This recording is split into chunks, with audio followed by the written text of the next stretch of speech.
Beef यखनी पुलाव की आज मैं बहुत ही ज़्यादा मज़ेदार और बड़ी ही टेस्टफुल सी रेसिपी लेकर आई हूँ। बिल्कुल जिस तरह से आप रेस्टोरेंट्स में खाते हैं, होटल्स वगैरह में जाकर ये पुलाव खाते हैं, तो सेम वैसे ही बनाएंगे कि किस तरह से यखनी बनाई जाती है और किस तरह से पुलाव जो है बड़ा ही मज़ेदार सा तैयार किया जाता है। बिल्कुल ऑथेंटिक और असली रेसिपी है। चलें जी अपनी मज़ेदार और ज़बरदस्ती रेसिपी को शुरू करते हैं। बिस्मिल्लाहिर्रहमानिर्रहीम। अस्सलाम वालेकुम। उम्मीद है आप सब ठीक होंगे। सबसे पहले मैंने बीफ लिया है, उसको अच्छी तरह से धो के साफ़ कर लिया है। ये है मसाले, 1 चम्मच गरम मसाला है, 2 से 3 लौंग है, बादियान के फूल हैं और उसके साथ ही दालचीनी है। इन तमाम चीज़ों को हमने लेकर उसके बाद हमने डालना है इसको कुकर में। मैं इनको सिर्फ गोश्त गला रही हूँ कुकर में, इसलिए ताकि इसकी यखनी भी बन जाए और ये तमाम चीज़ें भी अच्छी तरह से रेडी हो जाए। गोश्त तकरीबन 1 किलो है मेरे पास और उसके साथ चावल भी 1 किलो है। इसके साथ ही मैंने इसके अंदर पानी भी तकरीबन उसी हिसाब से ही डाल दिया है। इन तमाम चीज़ों को मिक्स करके तकरीबन 30 मिनट के लिए कुक करेंगे। उसके बाद ये देखिए, जब 30 मिनट के बाद हमारा गोश्त जो है वो बहुत अच्छी तरह से गल चुका है।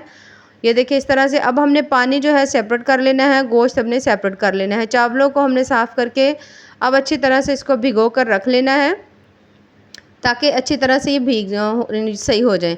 अच्छा जी, उसके बाद हमने लेना है देचकी में तकरीबन 1 कप मैंने कुकिंग ऑयल या घी हो मेजर करके डाला है।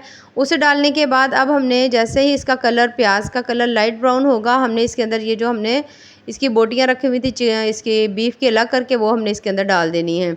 नमक डालेंगे ताकि इसके अंदर तक, बोटियों के अंदर तक नमक जो है वो चला जाए, बहुत ज़्यादा नमकीन और मज़ेदार सी बने।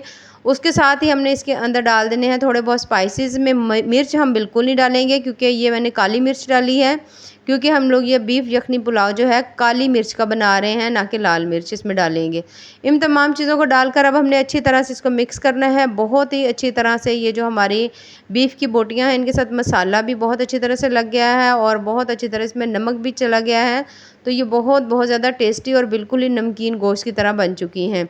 पानी जो हमने इसका संभाल कर रखा हुआ था, एक्स्ट्रा जो था, जो हमने इसके ऊपर से निकाला था, उसके अंदर गोश्त का फुल फ्लेवर मौजूद है, तो हम वही वाला पानी हम इसके अंदर डालेंगे और उसी के अंदर हम चावल डालेंगे। एक्स्ट्रा पानी बिल्कुल नहीं डालेंगे। अगर आप एक्स्ट्रा पानी डालेंगे अलग से तो फिर वो बिल्कुल ही उसका जायका अच्छा नहीं होगा। असल रेसिपी इसी तरह है कि आप इसका उतरा हुआ पानी इसमें वापस डाल दें। उसके बाद जैसे ही बॉयल आएगा, हमने इसके अंदर डाल देने हैं चावल और इनको अच्छी तरह से मिक्स करना है। 2 से 3 मिनट के अंदर हमारे जो चावल हैं वो बहुत अच्छी तरह से पकना शुरू हो गए हैं। ये देखें, काफ़ी हद तक हमारे चावल जो हैं वो गल चुके हैं, थोड़ी बहुत कसर रह गई है।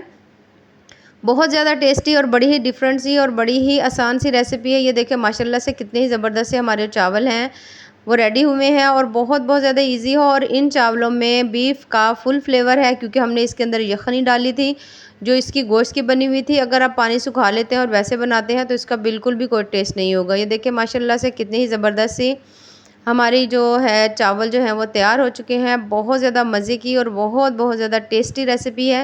रेसिपीज़ पसंद आए तो चैनल को ज़रूर लाइक करें, सब्सक्राइब करें। ये देखिए माशाल्लाह से कितनी ज़बरदस्त और बिल्कुल ऑथेंटिक और असल रेसिपी है। बाकी दुआओं में याद रखिए। अल्लाह हाफिज़।